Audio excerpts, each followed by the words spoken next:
আসসালামু আলাইকুম। আপনি ভালো আছেন?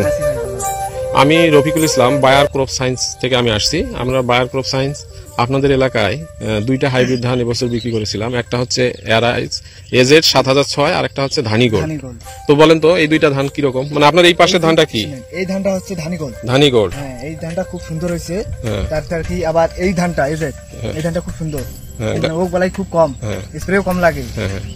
তো এই এলাকার লোকজন কেন আমাদের এই হাইব্রিড ধানগুলো কেন করবে বলেন তো? ফলন তো বেশি, ফলন বেশি হবে, সব দিক দিয়ে আগুন হবে, আলু ফসলটা বেশি তাড়াতাড়ি করতে পারবো আমরা, এই কারণে গাড়বে সবাই উদ্যোগ। এই যে এইদিকে দেখেন যে প্রচুর পরিমাণে এই পাশে লাগাইছে।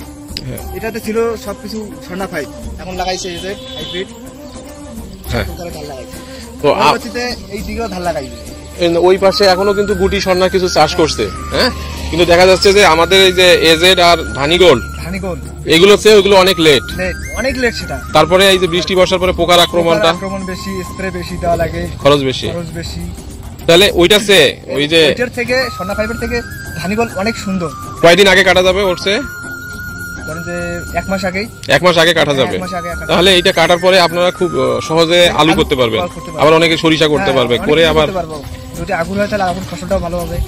হ্যাঁ, মানে আপনি এইটার পরে আলু অথবা সরিষা করে আবার ওইটা তুলে আবার বড় ধান লাগাইতে পারবেন, বড় ধান লাগাই। আর এই ধানগুলোতে কোনো রোগ বালাই নাই, একেবারে পাতার সবুজ ধান কিন্তু অলরেডি পেকে আসছে, তাই না? আর এটা বাজারে বিক্রি করতে কি দাম কেমন পাওয়া যায়?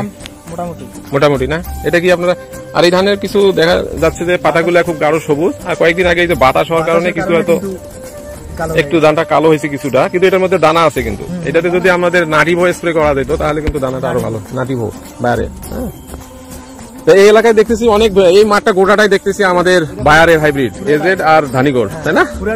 বলা যায় যে এটা একটা 100%-এর মধ্যে 90%-ই টোটালটাই হাইব্রিড। মানে আলু যারা করবে তো সবাই হাইব্রিড লাগাইছে। এটা কি হাইব্রিড গ্রাম বলা যায় নাকি?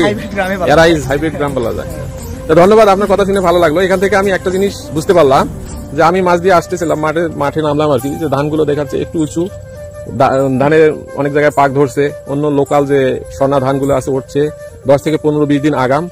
এখানে কোনো রোগ বালাই নাই, অথচ ওইগুলোতে পাতা মোড়ানো পোকা, তারপরে কারেন্ট পোকা, এগুলোর আক্রমণ আছে, পচন আছে। মানুষ কিন্তু প্রচুর খরচ করতেছে কেমিক্যালসের জন্য। এখানে কিন্তু এই ধরনের কোনো খরচ খরচা নাই। আজকে থেকে হয়তো বা 10 দিন পরেই কিছু ধান কাটা শুরু করবে, কিছু হয়তো 15 দিনের মধ্যেই কাটা হয়ে যাবে, তাই না? এগুলো কিন্তু ভাত খাওয়ার জন্য ভালো। ভাত বলতে হয়তো প্রথম 1 মাস পরে গিয়ে আপনি যদি ভাতটা খান, ভাতটাও ভালো সুস্বাদু। আমাদের আরো হাইব্রিড ধান আছে, এই যে সামনে বড় সিজনে যদি আপনারা হাইব্রিড করেন, আমাদের ফেসবুক একটা হাইব্রিড আছে, ধন্যবাদ ভাই।